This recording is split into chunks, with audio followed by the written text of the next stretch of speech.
Hey, good morning. Welcome to the Stokastic.com MLB. We'll call it live before lock, strategy show, whatever it may be, for the 5-game early slate on a Wednesday. Yeah, glad to have you guys here. Good one today. Pitching, not nearly as good as it was yesterday, at least pre-start of all of these games. But Steven, Cujo, Michael, Matt, good morning to all of you.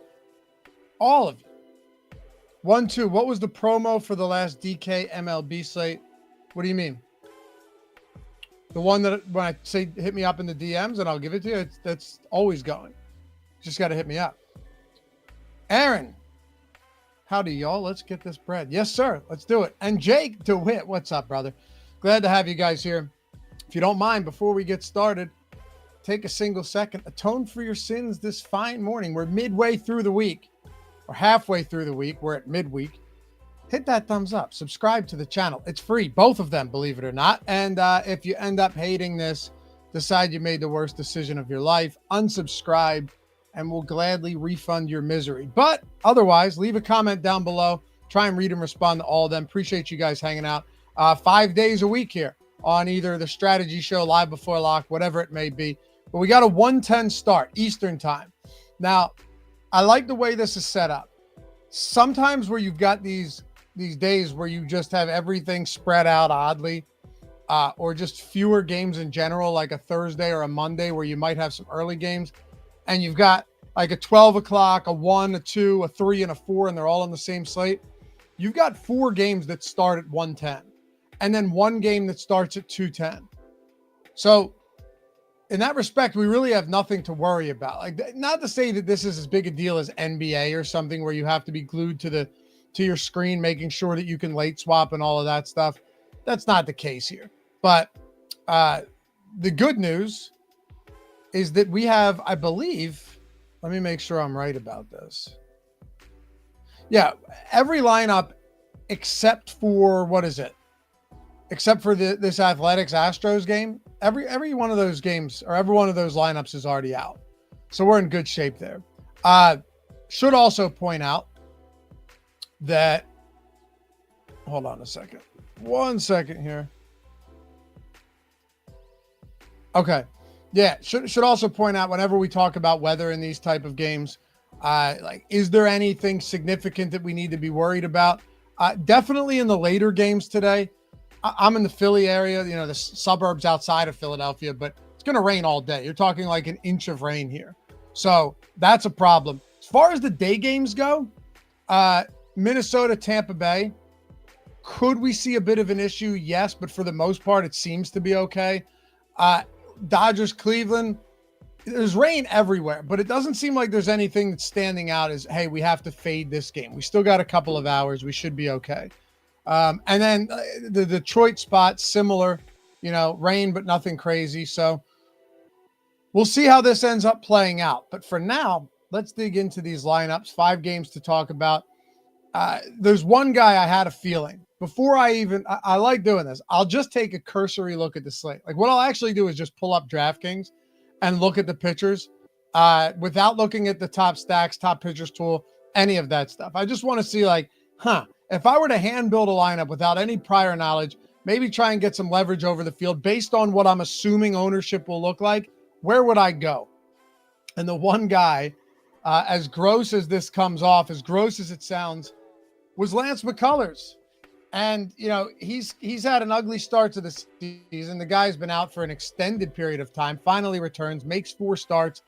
Command has been a serious issue, hadn't been getting the same number of strikeouts. But last start, you started to see a little bit of life. He still had trouble throwing strikes, which is a big issue. You know, he has not made it out of the 5th inning once in 4 starts. But at the same time, he struck out 8, and I pulled this up. You guys can do the same, and had a 14% swinging strike rate. So there's at least something to be said about, hey, is Lance McCullers turning a corner? The answer might just be no.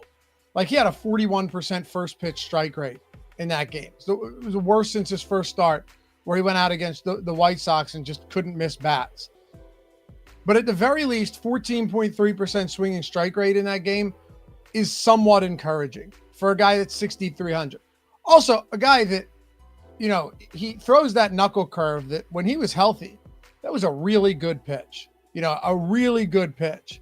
And he's not, and probably never going to be the same Lance McCullers as we know from seasons past, right? I wouldn't anticipate him ever getting back to that form. Maybe I'm wrong, but he's dealt with, really significant injuries. The last time he pitched was the 2022 season, right? And he pitched 47 innings. The last time he threw more than 100 innings was 2021, and he was good, right? He was good. He had a 27% K rate, 26% K rate in 2022. Could we get back to like a 25% K rate on Lance McCullers? I don't think it's crazy.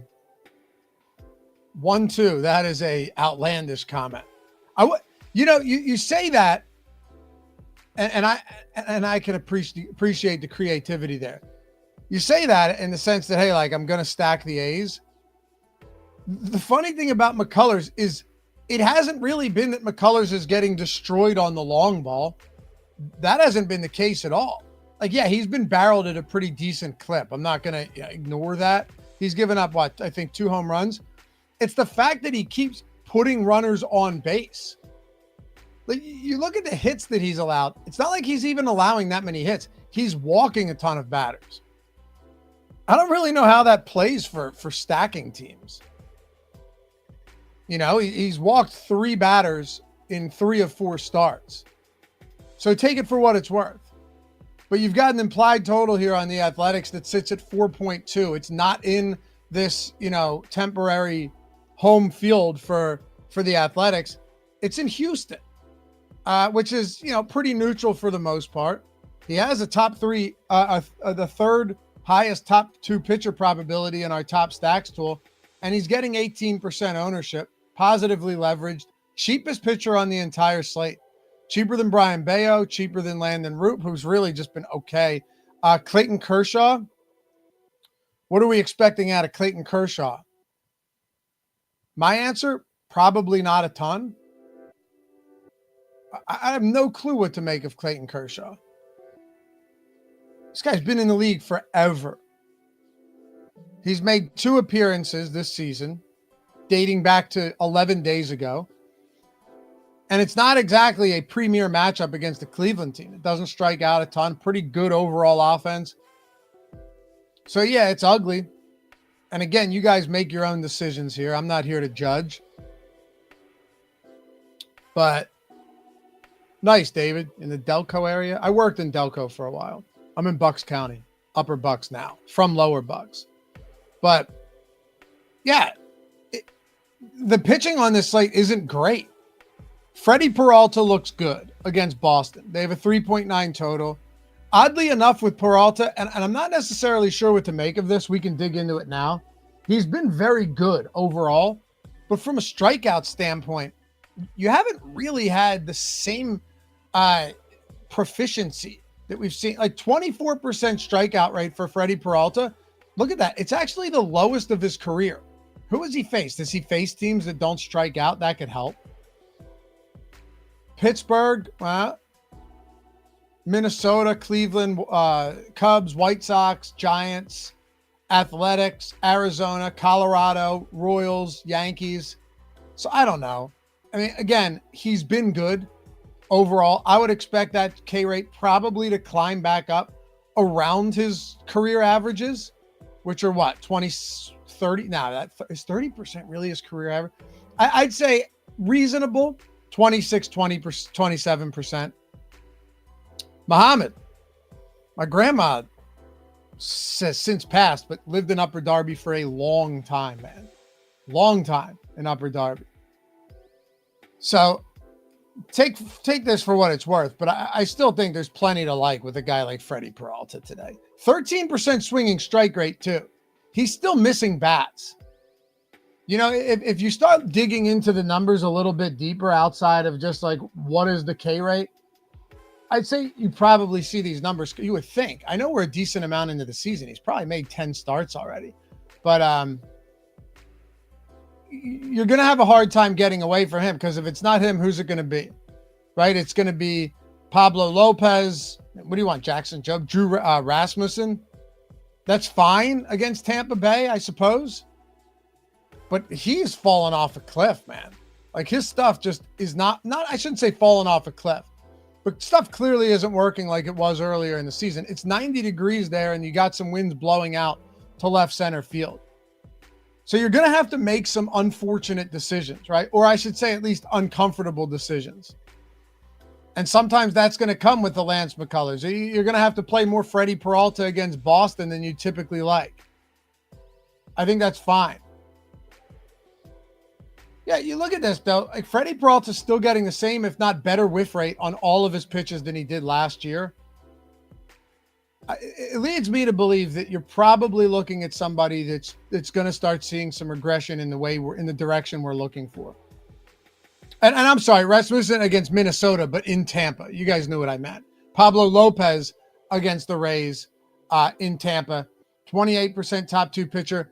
Let's go ahead and dig into the exposures here, unless you guys have any questions on these pitchers. But I can tell you right now, it's not a great 5-game pitcher slate. There's a few guys here that you probably are just staying away from in general. Jorge, $50 super chat. Thank you, brother. Showing the love after taking the $1 mini max down yesterday with the best sims. Yeah, dude, and you took down the mini max with the 2K up top instead of the 1500, which was very nice. You got that one at the right time. Shout out to Jorge. Most generous guy we have around here, for sure. He gifted 5 MLB Sims max subs just last month when he won. It's like $900 value. So we appreciate you, man. I do, at the very least. And congrats. But yeah, the Sims have been killing it. And for any of you guys, again, I tell you all the time, anybody who ever wants to jump in, wants to try these out, you've been on the fence, but you see the screenshots, you see the people winning, and you're like, hey, look, I would like to change the way I do things a little bit. Possibly, kind of reshape the way I play DFS, especially baseball, a difficult DFS sport. And I'd like to kind of regain some edge that I've lost over the years as the sports become more difficult. And also have a lot of fun doing it. I love using the Sims. I love using the single lineup sim. It's not just plug and play. Like, it's actually a good experience building these lineups. I think our friend Danny, who hit us up 2 days ago, would agree. $100,000 on Monday, on Memorial Day. Monster wins $50K the other day on, I think it was Sunday. And then a milli for the PGA Sims. All of these guys using the Sims. If you ever want to check them out, you guys already know. DM me on Twitter, LOUGHY_D. My handle's right there. Or on Instagram, you can hit me up there as well. Even if you don't follow me or whatever, I'm pretty sure you can just send message requests. Say, hey, I watch the show. Can I get that discount code for the Sims? I want to try them. I'd like to get in, at a discount to try them out. And I'd say, yes, sir, I got you. So hit me up. DMs are always open. I'll get back to you. For those of you guys who have done it, many of you, I'll get back to you pretty quick. All right, so this is what I want to do. Let's take a look at exposures. And the first thing that we're going to look at is pitchers. Then we can look at stacks. Freddie Peralta and Lance McCullers. I'm genuinely not shocked by this at all. McCullers is going to feel gross on a slate like this, but he's 6,300. So then you have to ask, all right, so who am I not getting to? Drew Rasmussen being one of them. 9%, our lowest exposed pitcher at 8K. Maybe a little surprised there, but I'm not shocked because he's 8K. Peralta's 9K. Pablo Lopez is 9,300. It's not like those guys are head and shoulders above him in price. Landon Root, we're getting 15%. Jackson Jobe, 18.7. And so we kind of have this spattering of guys in the 18 to 24% range between Bayo, Severino, Lopez, and Jobe. This really tells me, it exemplifies everything we've talked about, that nobody really jumps off the board on a pretty rough pitching slate like this, except for Peralta and McCullers. We're getting about 45% of each of them. But when you pair a 9K Peralta with McCullers, you're spending just north of 15K. It's not much at all. If you wanted to get away from McCullers, you could do so. But that still means, you're going to a Brian Bayo against Milwaukee. And I want to show you guys something in a second. Or you're going to a $7,500 Luis Severino against Houston. And I'm not including the expensive guys like Lopez here. I think he's a perfectly good play. You're going to Jackson Jobe at 7,700 against San Francisco. Landon Roop against Detroit. That's just a good baseball team right now. I have a futures ticket. The only futures ticket I have for MLB is Philly and Detroit in the World Series with Philly winning. I bet it at 110 to 1, and it's now at like 40 to 1. So no cash out option there. I would be curious to see what it was. But those are the cheaper guys you're going to if you decide to eschew Lance McCullers. Now let's look at the implied totals for these teams. Why don't we? This should shine some light on this. Highest totals on the slate are Dodgers against Kobe Allard, Houston at 4-7 against Severino, Milwaukee against Brian Bayo, Cleveland at 4-5 against Kershaw, Minnesota against Drew Rasmussen at 4-3, and then Tampa, Houston, San Francisco, and Detroit against Lopez, McCullers, Jobe, and Roop are all sitting at 4-2. So this is one of the reasons that the Sims would give us a little bit of, or actually a lot bit of Lance McCullers. Another thing we can pull up here. This should be interesting. I haven't looked at this yet. Excuse me. Let's look at the K rates on these pitchers this season. I can't really go back any further because McCullers, you go back any further on McCullers and it's just doing us a disservice. It's not telling us anything. All right. So Pablo Lopez leads the slate at 27%, let's say. Freddie Peralta at 24%, but lowest total on the slate is Boston against him. Then you have to go all the way down to Landon Roop and Rasmussen at 21%. McCullers is also at 20.9. So let's say 21% there. Then all the way at the bottom, you've got like guys like Bayo, sub 17%. Severino, 17.9%. Jackson Jobe, 17.9%. So it starts to shine a light on what we're looking at among these guys, right? That's why we'd get to McCullers. The reason we'd get to Bayo isn't because he has a good strikeout rate or that he's got like the greatest matchup on the slate. It's actually just because he's cheaper than a lot of these guys getting no ownership. And there's nothing that really distinguishes Severino, Jobe, Landon Roop, and Rasmussen from him today. So you're just not going to get a lot more of those guys than Brian Bayo. Obviously, I'm just, these are educated guesses, but I think they make a lot of sense.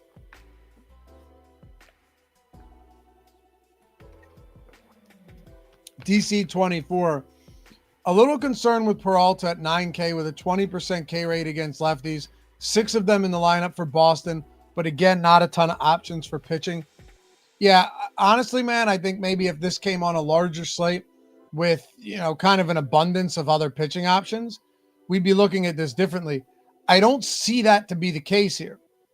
Your alternative is Pablo Lopez in this price range, right? And I get that, but there are a few favorable spots for Freddie Peralta. One, he's not going to be pitching in 90-degree temperatures with some winds blowing out. He's actually cheaper than Pablo Lopez, and the lowest total on the slate is the Boston Red Sox. So there are some things, there are some boxes to check in his favor. Obviously, the fact that his K rate against lefties hasn't been great is a little disconcerting, but if we start trying to unturn every stone on these guys, we're going to be left with 10 pitchers and we're going to want to play none of them. Like if I wanted to spin this on you, I could say, not on you, DC, but in general, I could be like, well, Boston has the 6th highest strikeout rate against righties. That's one thing you could say. Boston against righties has the 6th highest K rate. So that looks good. And somebody like Freddie Peralta, while you don't love to see that, just pulling it up for you guys to see 20.5%, 28.4%. I could also be like, yeah, but at home, Freddie Peralta has a 27.2% K rate and 22% on the road, right? 25% at home against lefties this year. So when you're dealing with relatively small sample sizes, you could kind of shift you can shape a narrative the way you're looking, any way you're looking for, right? Because last year, 28% K rate against lefties, 27 against righties. Same K rate home and on the road. K rate versus lefties at home was actually lower than it was against righties. You see what I'm saying? So I'm not saying take it with a grain of salt, but that wouldn't be the sole reason I wouldn't want to play Freddie Peralta today. I think there's enough there. Aggressive Goose, trust the output and let Jesus take the wheel. Yeah. Reminds me, atone for your sins. Hit that thumbs up while you're at it. Some of you jumped in late. No big deal. Just a subtle reminder.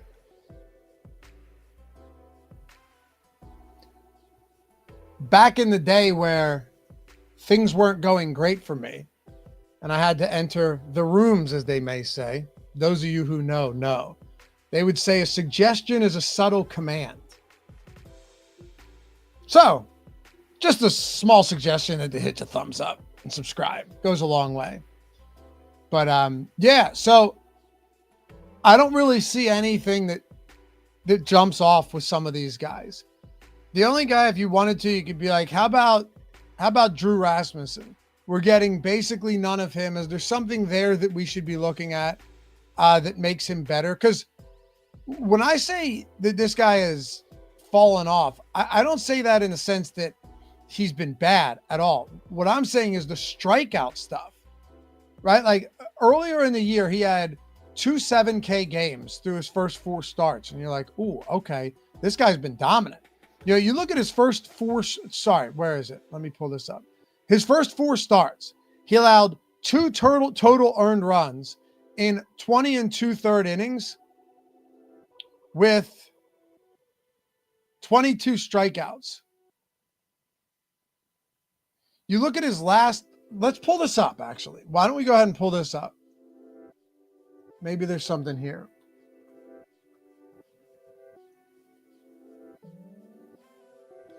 All right, we could actually go to his game log and then just pull this up here. So when did it start kind of going downhill for him? 24th of April was the start where it started to go a little bit downhill, right? Let's see. So still not bad at all. Sub 4 xFIP. All of that looks okay. Still 84% strand rate, a lot of ground balls, 20% home run to fly ball rate. But the strikeout rate, 16.7%. And again, some of this could be matchup. We're not dealing with a massive sample size here. But it's odd that you've seen this happen. Now, here's the crazy thing, and I'm just looking at this now. Over his last 6 starts, you're telling me he has a 6.7% swinging strike rate? That's unbelievable. So what was it through his first 4 starts then? 11.5% with a 29% K rate. I'll have to dig a little bit deeper into this. I won't bore you guys with it on the show, but that is a steep drop off. And you could go and look at the matchups and everything, but to go from 11.5% swinging strike rate to sub 7%, is pretty weird. Hard to love him today at that price. Einsteinium, Minnesota's trash. Tango, Minnesota lineup's pretty dusty. Yeah. Yeah, I mean, this Minnesota team has consistently been a thorn in my side. And in the sense of stack them and they're terrible. play pitchers against them and somehow they turn things around. But, you know, are we getting a matchup here that we like? I guess. The park still kind of sucks. 4.3 run implied total, so pretty much in line with all of those other teams. 19% ownership, so Rasmussen's going to be the third highest owned pitcher on the slate. All right. There's something there. I just don't know if it's good or bad, honestly. We're getting 9%, so we're not getting none of him, right? We're getting basically half the ownership of the field. And I mean, here I am sitting in this chair talking to you guys and advocating for Lance McCullers. So I certainly wouldn't blame you for going to more Drew Rasmussen. Yeah. Do you go to more Luis Severino? Fine.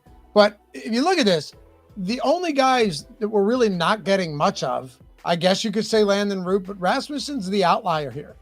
A lot of McCullers and Peralta, but also let's just say for Job at 19%, let's say 20+%.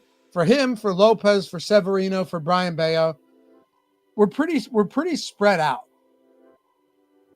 We're really spread out and still managing to get over the field on McCullers, on Bayo, on Severino, and on Jackson Job. It's funny. Our highest exposed guy is Peralta, but we're under the field on him because they're 61% projected ownership on Freddie Peralta. The ownership, the top pitchers to us 58%, but still, we're still under on him. Let's look at some stacks. So no surprise to anybody.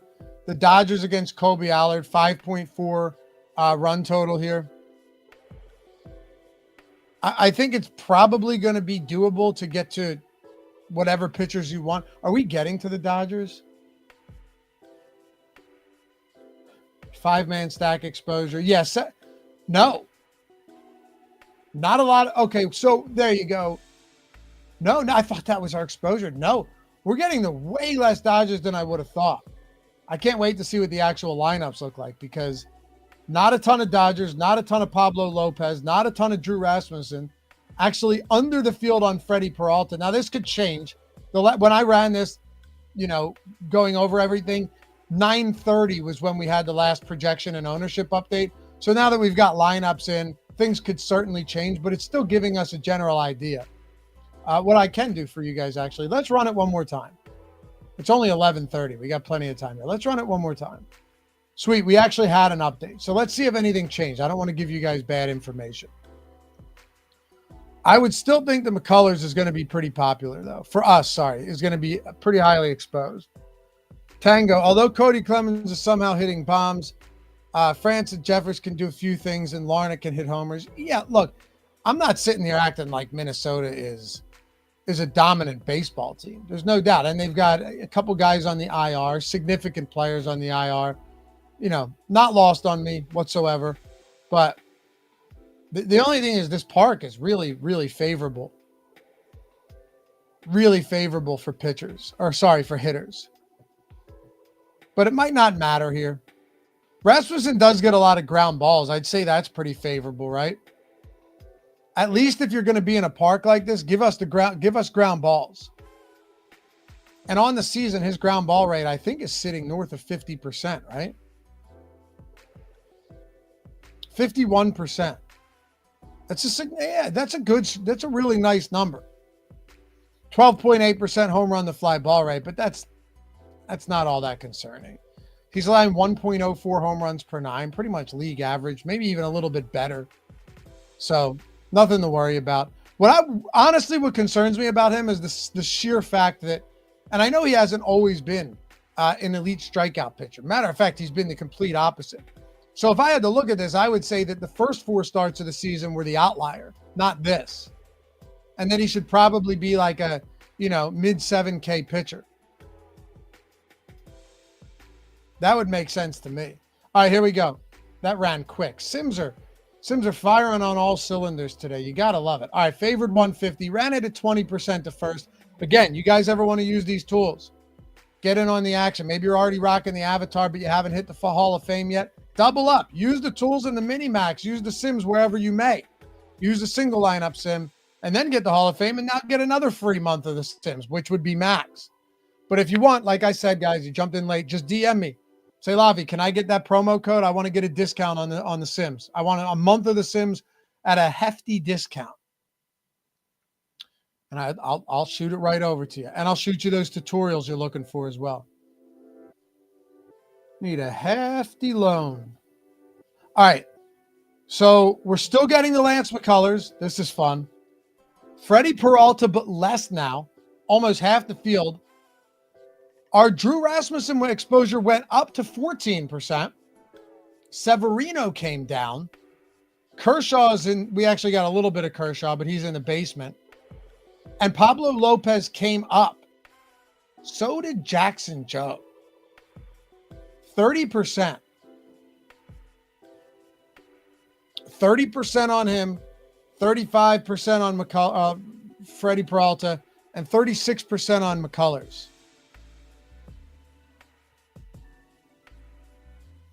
Maybe it isn't unreasonable to look at a guy like Jackson Jobe in this spot against San Francisco.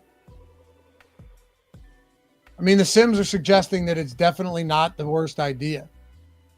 San Francisco, 12th highest K rate, sub 100 WRC plus against righties, 21st in baseball, 146 ISO. All of these numbers would suggest that this is a really average baseball team. And that's the way I look at San Francisco. Average, slightly below average baseball team at the plate. What do they have? Are they in that 4.2 run implied total spot? They are. 4.2. Let's see if the totals have updated or adjusted at all.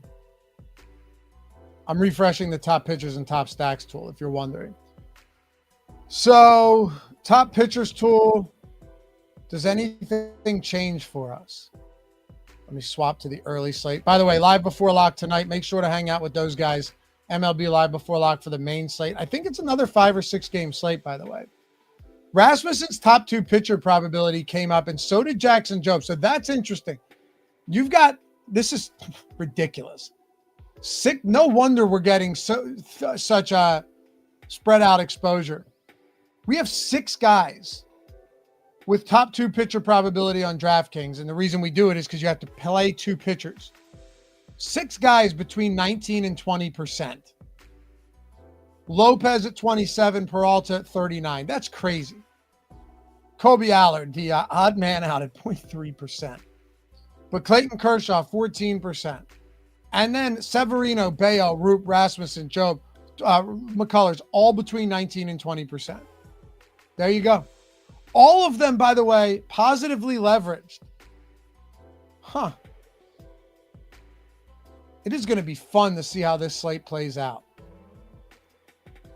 Who are the most leveraged stacks that we have?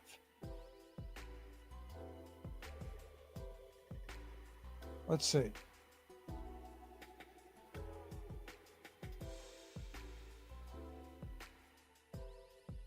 Wow, Boston. Let's see if we're getting any Boston.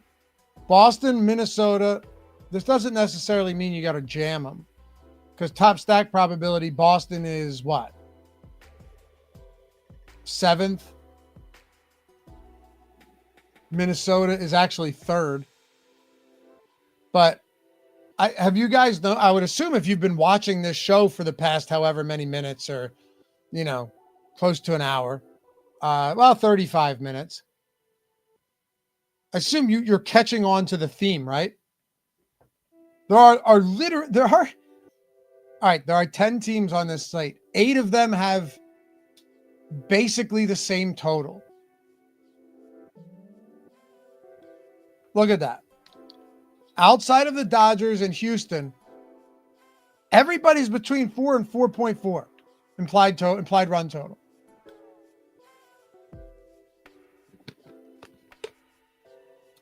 All of the top stack probabilities.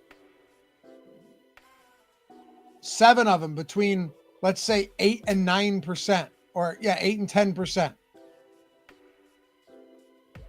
So you can either take some serious stands here and just be like, you know what, I'm dying on this hill, I'm gonna load up on, say, Drew Rasmussen. I'm gonna load up on the Athletics against McCullers. Because the highest owned stacks right now, clearly the Dodgers. 22% ownership on that slate is pretty significant. Houston is another one. Milwaukee against Bayo. But none of that is really noticeable outside of the Dodgers. What are you going to say? You know what? I'm loading up on Cleveland, so I'm not getting to all the chalky stacks. Well, what do you mean? Like, most of these aren't chalky outside of the Dodgers. 12% stack ownership on a 5-game slate or 10% for Milwaukee really isn't that much. So let's see if our stack exposure's changed. Boston against Peralta. A lot of that. Wow. Houston against Severino. And it's that leverage that we're getting with Boston. I have no doubt about that. Tampa Bay against Pablo Lopez in 5-man stacks. We can actually go to lineups. And if you go to exposure caps and look at our stacks. So this is total stack exposure, 3, 4, and 5-man. 39% Boston, 27% Houston, 19% Milwaukee against Bayo, 16% against Tampa, 7% Cleveland against Kershaw and whoever comes out of the pen. I don't know how long he goes. 3% Minnesota, not a lot of Dodgers, Detroit Athletics, or San Francisco. This is where you can adjust exposures too. If you said, you know what, I do not want this much of this Boston team, I want to drop this stack exposure down to 20%. We can set exposures. It will sort our lineup so we don't have to adjust any of the favorites. They'll be favored. And now Boston is at 20%. We have 10% 5-mans, 5% 3-mans, 5% 4-mans. And now we're getting to more Tampa. Tampa is our go-to on these early slates, huh? They've been damn good to us. More Houston against Severino. A little bit more Milwaukee as well. A little bit more Cleveland, but not that much. Let me zoom in on the lineups for you and see what we got. Pablo Lopez, Brian Bayo with a 4-3. Boston, Cleveland. Oh, I did want to see, does our Peralta exposure come up if we drop that Boston stack exposure? Yep. Look, that came up more than 10%. So, keep that in mind. If you're adjusting stack exposure, your pitching exposure could look a lot different too. Jackson Joe, Brian Bayo. Really cheap pitcher pairing with a 4-3 Tampa Boston. God, you have to think that if this Dodgers stack doesn't pay off today on a 5-gamer and you end up fading it, or at the very least being underweight on the Dodgers, that's gonna look crazy as far as ROI. Trying to see if we have any 5-man Dodgers or 4-man Dodgers to see what the rest of the lineup looks like. Maybe that's why it doesn't look good. Let's see. Let's filter by stack. LAD. And see how many we have. 5, 2, 3, 5, 2, 2, 2, 3, 2, 3, 2, 2, 2, 2. These ones aren't even in the top 50. So why is this? Give me the first. Do we not have 2? I mean, granted, I know they're expensive, but 2. How far do we have to scroll until we find a Dodgers 4 or 5-man, if any?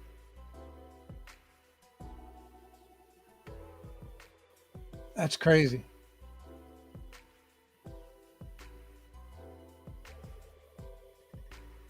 I'm still scrolling on this.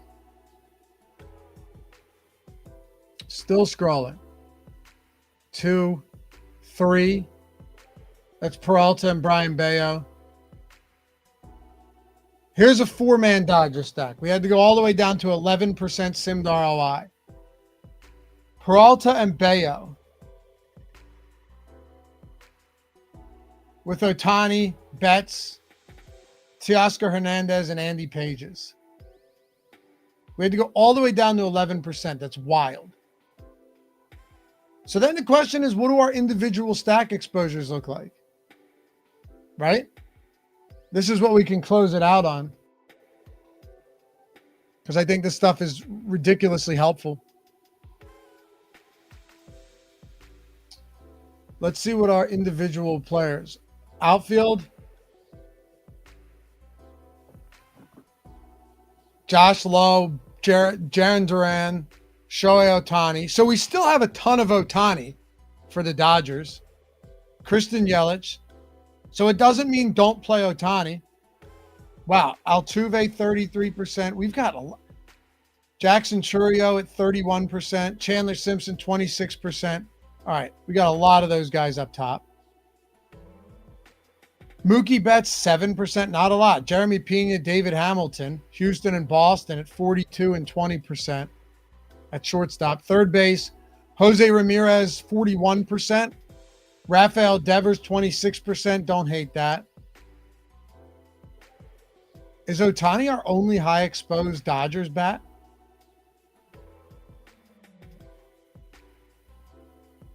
Wow. Freddie Freeman, 3%. This is scary. You got to embrace it, though, sometimes. Victor Caratini against Severino. You got to embrace it once in a while. Chris Albers, any Kershaw lineups with 5 Dodgers? No. No, I mean, dude, we don't have any 5-man Dodgers at all. We just have very few Dodger stacks here. Like, Dodger stacks right now are a pretty significant fade, which is pretty crazy given their implied total. But also they're expensive. You look at the top, their value score is the lowest on the slate.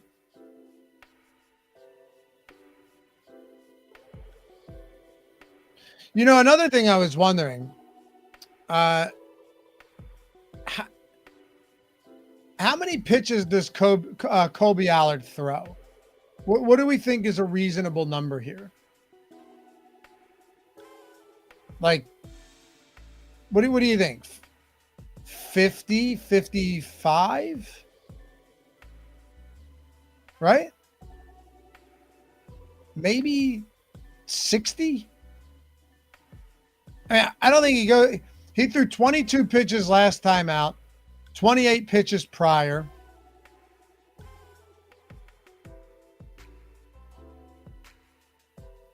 I don't know.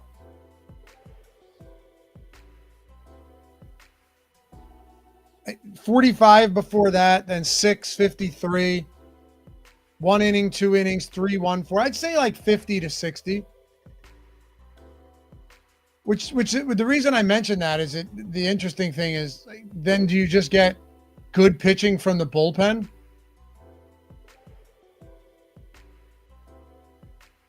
Let's see. XFIP, Cleveland. Like they have, where are they? They have a good bullpen. They always have a good bullpen. So who knows? 1, 2, 50 plus seems unlikely, honestly. 40, 50-ish. I don't think 50 plus seems all that unlikely. He threw 53 in 4 innings, not super long ago. If the guy threw 45 pitches 3 times out, or third time out 3 ago, it's not that crazy to ramp him up. Like if it takes him an extra 8 pitches to get through the 3rd inning or something, or 4th inning, they probably let him go. It's unimportant. It's not like you're playing him. All I'm saying is I think anywhere from like 45 to 60 pitches is a pretty realistic target for something like that. And then you start getting into the bullpen, which is no slouch. So yeah, it's going to be an uncomfortable slate, but you see this often when we run the sims on 5-game slates. And those of you guys who have watched and have been, hanging out and we've been doing this show for a little while now. You already know, like, when we've gotten some of these results that look crazy on the surface, and it's like, man, I can't tell you the amount of people recently. I can't fade Jamison Ty, or I can't play Tyon, which, by the way, that wasn't even a Sims thing. It's just Tyon was a great play. But hey, I'm not fading Gossman. There's no way I fade Hunter Brown in this spot against Tampa. Got to play Spencer Strider. The Sims recommended against that because of the Sims ROI lineups when we're essentially generating a field to mirror what the contests we're in are going to look like.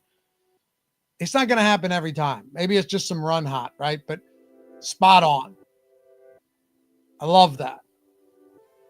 So yeah, I don't know how many pitches Kershaw was going to throw. We can do this though. If you guys are ever questioning stuff like that, our Sims work all of this in, our projections work all of this in. But go to the live odds screen on OddsShopper. It's free. Okay. You create a free account. It's 100% free. I'll tell you as a million times until you do it, because it's just like, it's a resource that you have at your fingertips, at your disposal, that you pay nothing for, that helps you answer those questions, but goes a whole lot further as well. Because it's giving you the best odds on everything and what the true odds on these spots are. But if you wanted to see, like, okay, pitching outs for a specific pitcher. Now, guys, sometimes you may not even see props on some of these guys if it's that much of a question. But like Lance McCullers here, Penny has his outs prop at 15.5, which means with a little bit of juice on the under, which means you're projecting him for around 5 innings, right? We actually have the over as a good bet here on Lance McCullers. If anyone's interested, plus 134 on FanDuel. It's actually not a bad spot. If you think we can get McCullers through 5, get us through 5 with one more out. But if we look at the start time here, Lopez 18.5, juice to the under.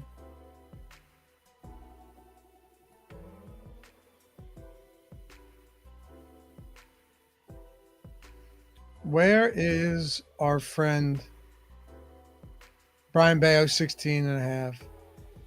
15.5 for Jackson Joe Rasmussen, 15.5. Wow, only FanDuel has him? Severino, 18.5. So, yeah, see, they don't even have anything for Colby Allard or for Kershaw right now. If books don't think they can reasonably project something, they're just not going to do it. It's that simple, right? And with Kershaw, I couldn't give you a good answer there. I don't see myself playing him, though. Home runs, anybody? Actually, hold on a second. I want to see Lance McCullers strikeouts. My guess is like 4.5 juice to the over. If it's 5.5, it's got to be juice to the under. Yeah, 4.5 heavy juice to the over on McCullers. 4.5 on Severino, 2.5 on Colby Allard. Kershaw, 3.5. Not looking too good there. Drew Rasmussen, 4.5 juice to the under. Landon Roop, 4.5 juice to the over. Look, they're all the same pitcher today, guys. 4.5 on Brian Bayo. 4.5 on Jackson Jobe. Pablo Lopez at 5.5 and Freddie Peralta at 6. Wow. Do you guys see that by any chance? We talk about the K rate and the concerns there, and 6.5, minus 160, minus 174 on Penny, minus 150 on Circa. That should not go overlooked at all. Uptown, is there a video walkthrough for OddsShopper? Yeah, absolutely, dude. There's all of the tutorials built into it.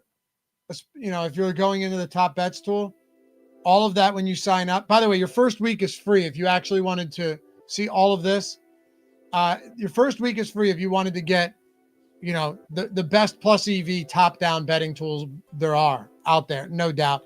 Bet on sports like WNBA that you don't know don't know anything about. Who cares? Link is in the description. Your first week is free. Need I say any more? Check it out. You pay nothing for your first week. You're getting plus EV bets. We walk you through the process of setting everything up, and then only the bets that have historically been profitable. We backtest all of the bets that have ever been recommended within these tools and show you the results of every market for every sports book. And you go, oh, strikeouts on DraftKings looks really good. I'm going to bet every DraftKings strikeout prop that pops up. And then turn on notifications, get push notifications, bet them directly from your phone. That's what I do. I get notifications right to my phone. This many bets are available on DraftKings. Go in, click the mass entry feature, which like we basically took DFS and turned sports betting into it. It'll look, if there's 8 bets available for DraftKings, it'll load all 8 of those bets right into your bet slip, and then you bet them from there. It's a 2-click process. And you can do that across every sports book. Parlay generator, click that, tell it how many legs you want. It'll generate up to like 100 parlays for you in one shot. That's why I say when it's free, why not? Like, what do you have to lose? Give it a test drive for 1 week. You might love it. You really might love it. I think you will. But if nothing else, create a free account and use the free live odds screen if you want. Anyway, yeah, we do have tutorials. If you DM me too, Uptown, my handle's right there under my name. I can help you out with that for sure. Send them over to you. Anyway, I hope you guys have a great rest of the day. I'm going to go build some lineups out before this starts. Appreciate you hanging as always. And we'll see you tomorrow. But hold on, don't go yet. Tomorrow's slate is weird, I think. Yeah, we have 4 games tomorrow. And the first game isn't until 6:45, then 7 o'clock, 8 o'clock, 9:40. 4 games. So we'll do the strategy show for it for sure, but it's not going to be a live before lock. It's going to be a 4-game slate, which is just, it's an odd Thursday slate. Anyway, appreciate you guys. We will see you back here soon. Much love. And tomorrow morning, 11 Eastern. Good luck today. Take it down. Make sure you're repping that Stokastic Hall of avatar so you can get inducted into the Hall of Fame and win a bunch of really cool and valuable shit. Stokastic.com/HOF. If you're not using it yet, download that avatar before this slate starts. Because when you win, wouldn't you rather get paid out on more than just the prize pool? I would. Bye-bye.